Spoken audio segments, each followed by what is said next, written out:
मेरे प्यारे बाबा जानी,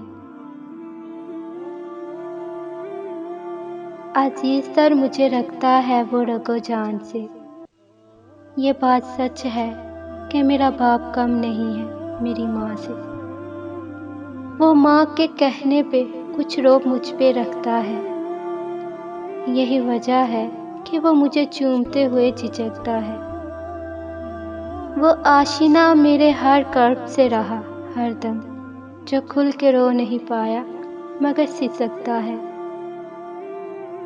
जुड़ी है इसकी हर एक हाँ मेरी हाँ से। ये बात सच है कि मेरा बाप कम नहीं है मेरी माँ से। हर एक दर्द वो चुपचाप खुद पे सहता है। तमाम उम्र सवार मेरे वो अपनों से कट के रहता है।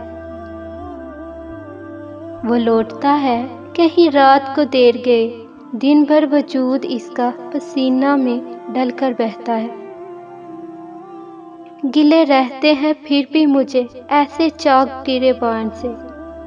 ये बात सच है कि मेरा बाप कम नहीं है मेरी माँ से।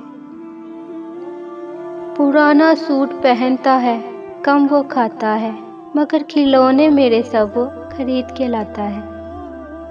वो मुझे सोए हुए देखता रहता है जी भर के, न जाने क्या क्या सोचकर वो मुस्कुराता रहता है। मेरे बगैर थे सब ख्वाब इसके वीरान से। ये बात सच है कि मेरा बाप कम नहीं है मेरी माँ से। अगर इस वीडियो ने आपके दिल पर असर किया है तो इसे ज़्यादा से ज़्यादा लाइक, शेयर एंड सब्सक्राइब करें और कमेंट्स बॉक्स में अपनी राय का इजहार करें।